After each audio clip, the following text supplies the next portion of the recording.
أعوذ بالله من الشيطان الرجيم بسم الله الرحمن الرحيم سورة الأعراف آیت نمبر 22. فدلاهما بغرور فلما ذاقا الشجرة بدت لهما سوآتهما وطفقا يخصفان عليهما من ورق الجنة وناداهما ربهما ألم أنهكما عن تلكما الشجرة وأقل لكما إن الشيطان لكما عدو مبين. ترجمہ: اس طرح اس نے دونوں کو دھوکہ دے کر نیچے اتار ہی لیا۔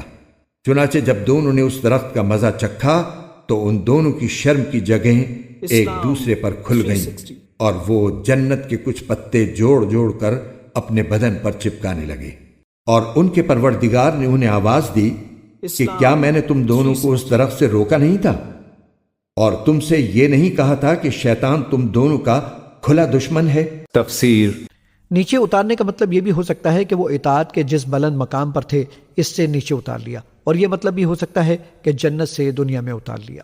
اس سے معلوم ہوا کہ اوریانی سے حفاظت انسان کی فطرت میں داخل ہے، اس لیے جو ہی دونوں کا لباس اترا انہوں نے ہر ممکن طریقے سے اپنا سطر چھپانے کی کوشش کی۔ آیت نمبر 23. قالا ربنا ظلمنا أنفسنا وإن لم تغفر لنا وترحمنا لنكونن من الخاسرين.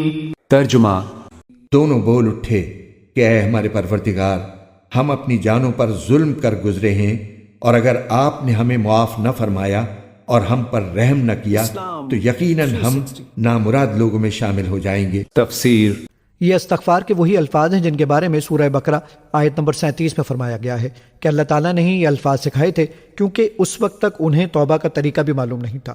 اس سے یہ بھی معلوم ہوتا ہے کہ توبہ کرنے کے لیے یہ الفاظ نہایت مناسب ہیں، اور ان کے ذریعے توبہ قبول ہونے کی زیادہ امید ہے، کیونکہ یہ خود اللہ تعالیٰ ہی کے سکھائے ہوئے ہیں۔ اس طرح اللہ تعالیٰ نے اگر ایک طرف شیطان کو مہلت دے کر اسے انسان کو بہکانے کی صلاحیت دی جو انسان کے لیے زہر جیسی تھی، تو دوسری طرف انسان کو توبہ اور استغفار کا تریاق بھی عطا فرما دیا کہ اگر شیطان کے بہکائے میں آ کر وہ کبھی کوئی گناہ کر گزرے تو اسے فوراً توبہ کرنی چاہیے، جس کا مطلب یہ ہے کہ وہ اپنے کیے پر شرمندہ ہو اور آئندہ نہ کرنے کا عزم کرے اور اللہ تعالیٰ سے معافی مانگے۔ اس طرح شیطان کا چڑھایا ہوا زہر اتر جائے گا۔ آیت نمبر 24. قال اهبطوا بعضكم لبعض عدو ولكم في الأرض مستقر ومتاع إلى حين. ترجمہ: اللہ نے آدم، ان کی بیوی اور ابلیس سے فرمایا اب تم سب یہاں سے اتر جاؤ، تم ایک دوسرے کے دشمن ہوگے، اور تمہارے لیے ایک مدت تک زمین میں ٹھہرنا اور کسی قدر فائدہ اٹھانا طے کر دیا گیا ہے۔ تفسیر: یہ شبہ نہ کیا جائے کہ حضرت آدم و حوا علیہ السلام کو جنت سے اتر جانے کا یہ حکم سزا کے طور پر دیا گیا تھا۔ قرآن میں متعدد مقامات پر اس کی تصریح کی گئی ہے کہ اللہ نے ان کی توبہ قبول کر لی اور انہیں معاف کر دیا، لہذا اس حکم میں سزا کا کوئی پہلو نہیں ہے، بلکہ یہ اس منشا کی تکمیل ہے جس کے لیے انسان کو پیدا کیا گیا تھا۔ آیت نمبر 25. قال فيها تحيون وفيها تموتون ومنها تخرجون. ترجمہ: فرمایا کہ اسی زمین میں تم جیو گے اور اسی میں تمہیں موت آئے گی اور اسی سے تمہیں دوبارہ زندہ کر کے نکالا جائے گا۔ تفسیر: قال فیہا تحیون وفیہا تموتون ومنہا تخرجون. ساتھ یہ بھی فرما دیا کہ اب اسی زمین میں تم رہو گے اور اسی میں تم مر کر داخل ہو جاؤ گے۔ فیہا تموتون، اسی میں مرو گے، ومنہا تخرجون، اور اسی میں سے تمہیں دوبارہ نکال لیا جائے گا بعث بعد الموت۔ آیت نمبر 26.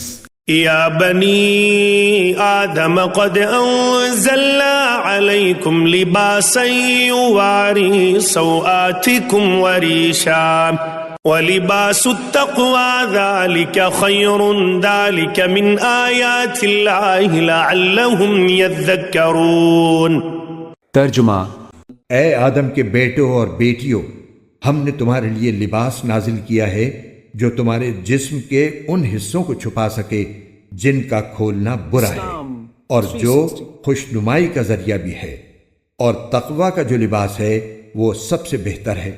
یہ سب اللہ کی نشانیوں کا حصہ ہے جن کا مقصد یہ ہے کہ لوگ سبق حاصل کریں۔ تفسیر۔ اب قصہ آدم و حوا کے ایک خاص پہلو کی طرف توجہ منعطف کر کے اہل عرب کے سامنے خود ان کی اپنی زندگی کے اندر شیطانی اغوا کے ایک نمایاں ترین اثر کی نشاندہی فرمائی جاتی ہے۔ یہ لوگ لباس کو صرف زینت اور موسمی اثرات سے جسم کی حفاظت کے لیے استعمال کرتے تھے، لیکن اس کی سب سے پہلی بنیادی غرض یعنی جسم کے قابل شرم حصوں کی پردہ پوشی ان کے نزدیک کوئی اہمیت نہ رکھتی تھی۔ انہیں اپنے سطر دوسروں کے سامنے کھول دینے میں کوئی باک نہ تھا۔ برہنہ منظر عام پر نہا لینا، راہ چلتے قضائے حاجت کے لیے بیٹھ جانا، ازار کھل جائے تو سطر کے بے پردہ ہو جانے کی پرواہ نہ کرنا ان کے شب و روز کے معمولات تھے۔ اس سے بھی بڑھ کر یہ کہ ان میں سے بکثرت لوگ حج کے موقع پر کعبے کے گرد برہنہ طواف کرتے تھے، اور اس معاملے میں ان کی عورتیں ان کے مردوں سے بھی کچھ زیادہ بے حیا تھیں۔ ان کی نگاہ میں یہ ایک مذہبی فعل تھا اور نیک کام سمجھ کر وہ اس کا ارتکاب کرتے تھے۔ پھر چونکہ یہ کوئی اربوں کی خصوصیت نہ تھی، دنیا کی اکثر قومیں اسی بے حیائی میں مبتلا رہی ہیں اور آج تک ہیں، اس لیے خطاب اہل عرب کے لیے خاص نہیں ہے بلکہ عام ہے، اور سارے بنی آدم کو متنبہ کیا جا رہا ہے کہ دیکھو یہ شیطانی اغوا کی ایک کھلی ہوئی علامت تمہاری زندگی میں موجود ہے۔ تم نے اپنے رب کی رہنمائی سے بے نیاز ہو کر اور اس کے رسولوں کی دعوت سے منہ موڑ کر اپنے آپ کو شیطان کے حوالے کر دیا، اور اس نے تمہیں انسانی فطرت کے راستے سے ہٹا کر اسی بے حیائی میں مبتلا کر دیا جس میں وہ تمہارے پہلے باپ اور ماں کو مبتلا کرنا چاہتا تھا۔ آیت نمبر 27۔ يا بني آدم لا يفتننكم الشيطان كما أخرج أبويكم من الجنة ينزع عنهما لباسهما ليريهما سوآتهما إنه يراكم هو وقبيله من حيث لا ترونهم إنا جعلنا الشياطين أولياء للذين لا يؤمنون۔ ترجمہ۔